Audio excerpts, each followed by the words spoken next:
Salut tout le monde, donc ça y est, on est arrivé à Carnac et là c'est les premiers alignements qu'on va voir. On va se le faire dans l'ordre quasiment. Il y a les alignements du Mennec et les alignements de Couchimian, un truc comme ça. Je vais vous confirmer ça très bientôt.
Salut à tous.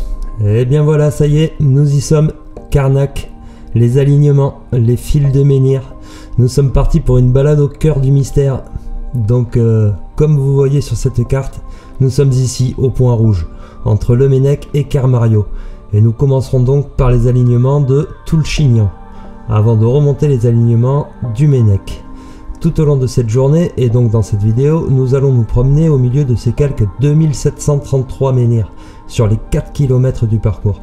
Nous irons jusqu'au bout de ces alignements, dans des sous-bois au lieu dit du Petit Mennec, et nous passerons aussi, puisque ces lieux se trouvent sur le chemin, par le quadrilatère du Magno, le géant du Magno et le tumulus de Kercado. Pendant ces premiers instants à Carnac, je suis resté assez silencieux, avec un grand sourire sur mes lèvres et un brin d'émotion j'imagine, donc j'en profite pour caler ce que j'ai à dire en off. Comme d'habitude, je vais vous donner les caractéristiques de ces lieux et aussi vous faire passer quelques liens vers des émissions qui traitent le sujet de manière plus approfondie. En fait, je vais surtout vous parler de Monsieur Howard Crowhurst, invité pour plusieurs lives sur Nurea TV, mais aussi ici dans un autre live sur la chaîne de Ludovic, Arcana les mystères du monde. Vous pourrez entendre Howard à propos de ses trouvailles et de ses recherches sur les mégalithes de Carnac. Son approche à travers la géométrie et les mathématiques est encore une fois bluffante, car il nous montre et nous démontre que ces pierres n'ont pas été disposées là par hasard. Tout est calculé, tout est précis, et je vous laisse donc voir ça. Vous trouverez aussi de nombreuses conférences de Howard sur epistemea.fr, avec toutes les conférences et les films disponibles à la location.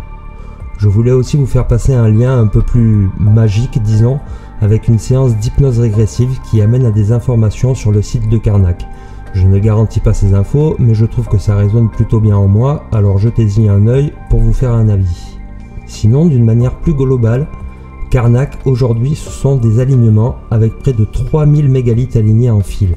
Mais on trouve également un tas d'autres monuments anciens tels que des tumulus, des dolmens, des allées couvertes, des cromlechs et des cairns.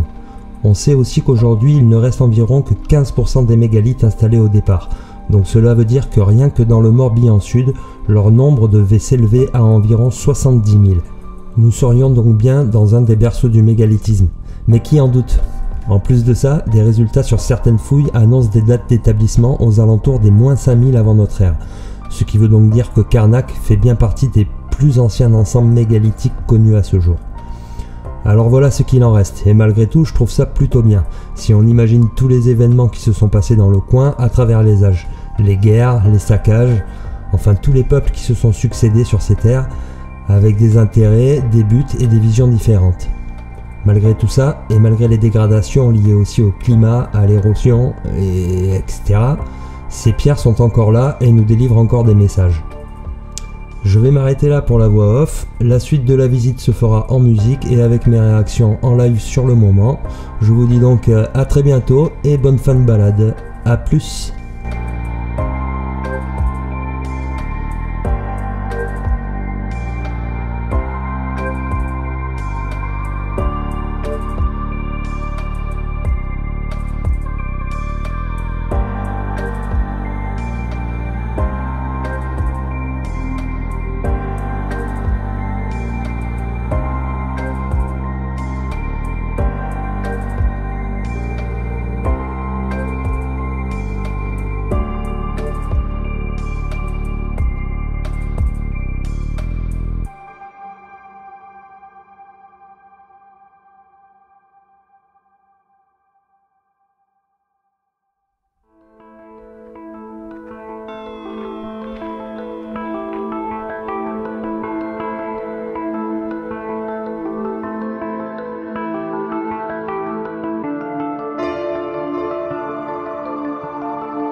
On va voir le tumulus.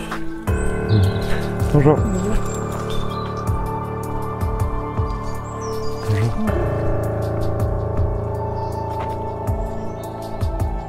Alors là on est parti pour aller voir le tumulus de Carcado.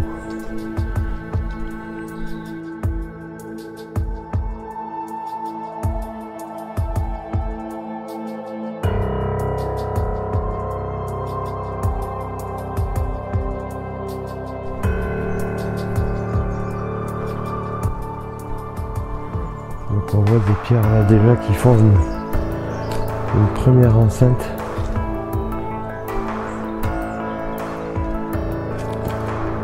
On voit derrière même une autre enceinte peut-être. là, puis d'autres là-bas. On voit vraiment là.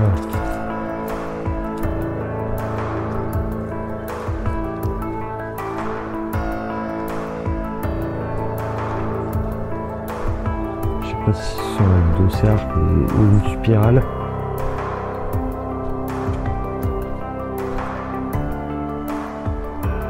On a vu qu'il dépasse un peu plus à l'entrée du tunnel, face à l'entrée.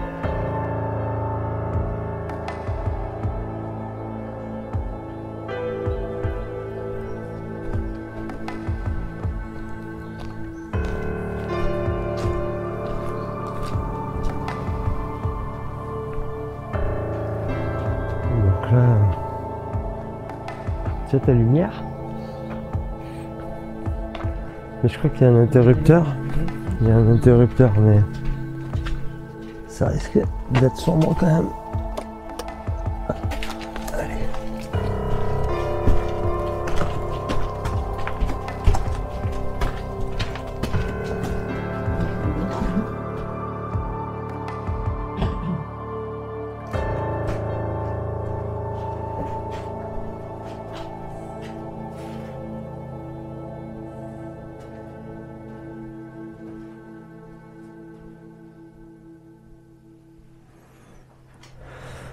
Ouais, donc là on est dans une sorte de carré. À l'intérieur, la dalle de toit, elle est vraiment énorme. Oh la voilà. Elle est vraiment super grosse. Elle fait quasiment la taille de la chambre là.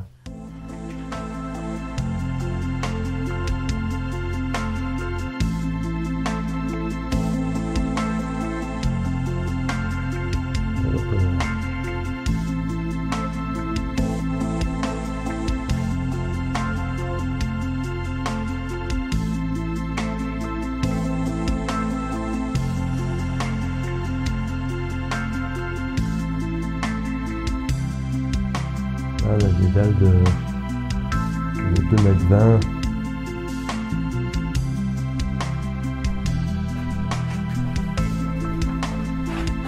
m.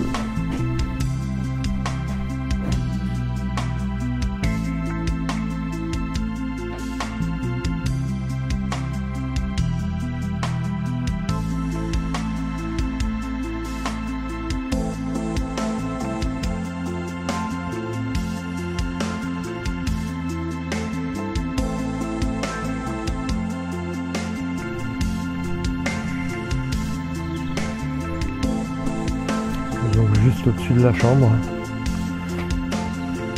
ce menhir, sorte d'antenne.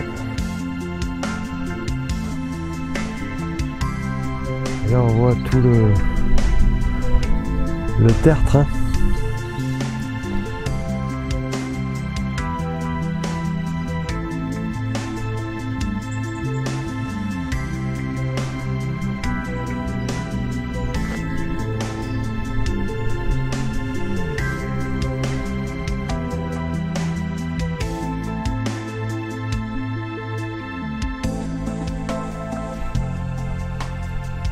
Donc là, ce site-là, il est assez dingue aussi. Parce que là, on a une grosse enceinte.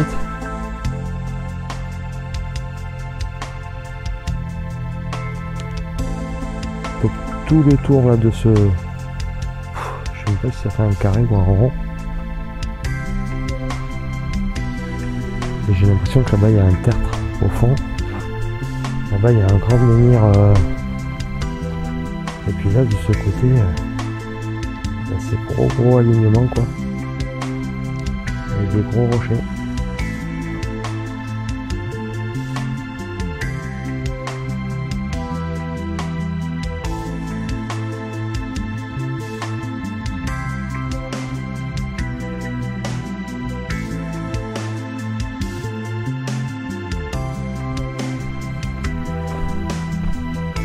Là, moi j'ai l'impression que ça se passe là-bas quand même. Je sais pas, cette pierre là-bas. qu'elle m'attire un petit peu.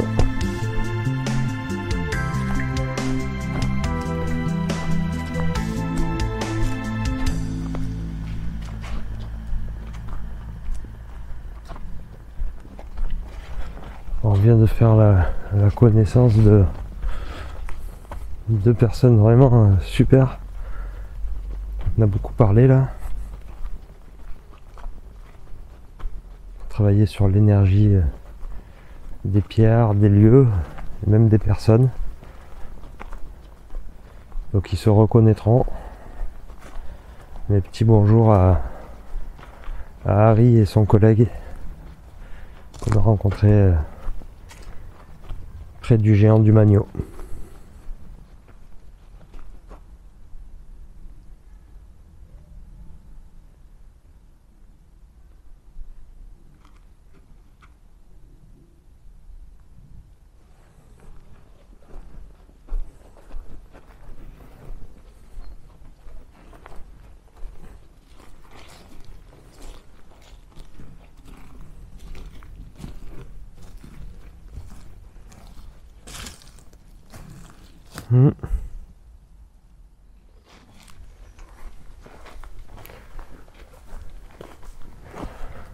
Donc là juste dans cette forêt, dans cet axe, c'est le géant du Magno et le quadrilatère du Magno.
Là on arrive sur la fin des alignements.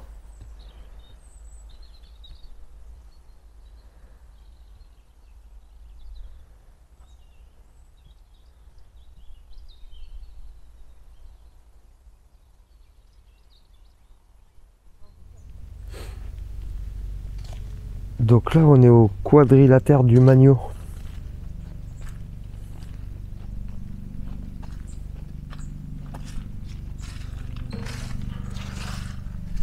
Donc ce grand rectangle.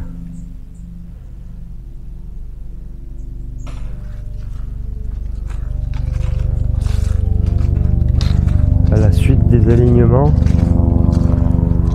et à côté du géant du Magno.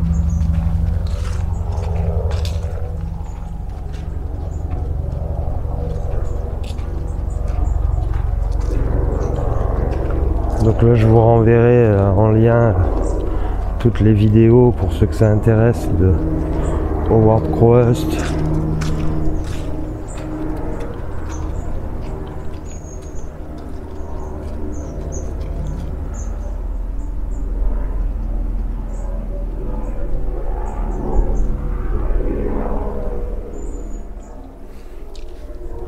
Et donc ça fait une autre petite enceinte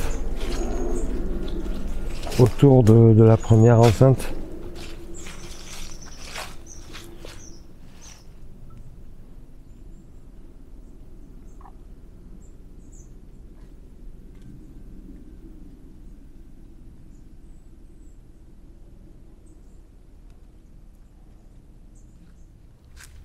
Et voilà donc le géant du Magno. Alors on va faire le tour là. Je dois être à contre-jour. Donc il s'élève à près de 6 mètres. Hein.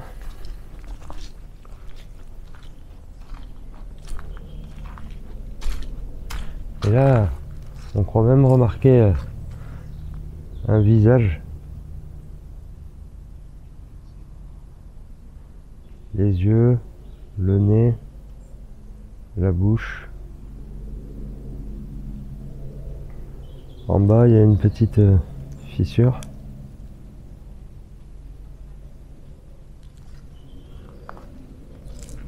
Et ouais, on croirait un visage.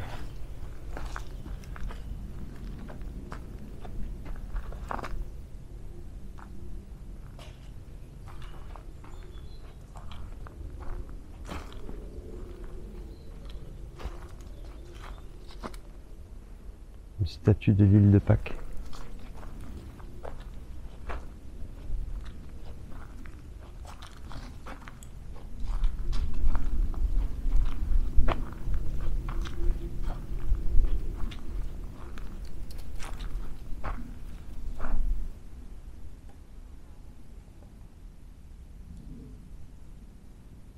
Ouais.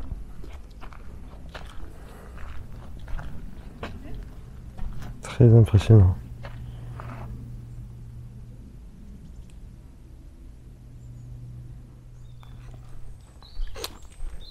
Donc et pour terminer ces alignements de Carnac, voici l'alignement du Petit Ménec.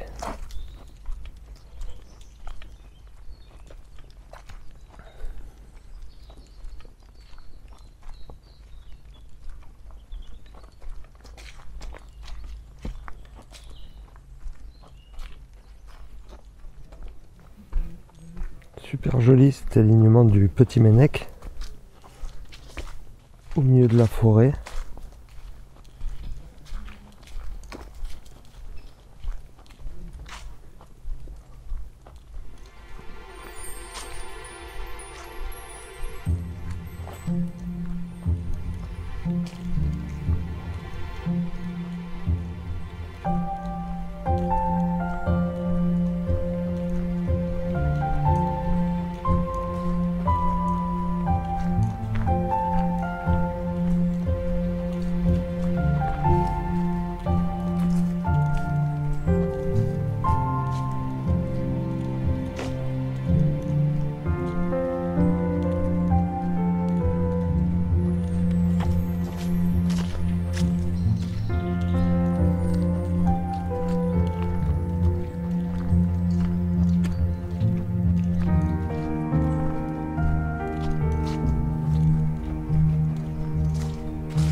spécial cet endroit là.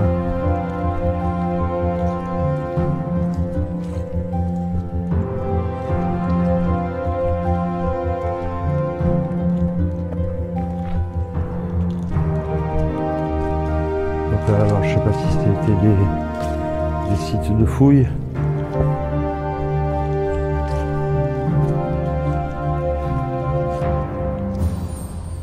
Il y a des zones un peu creusées là.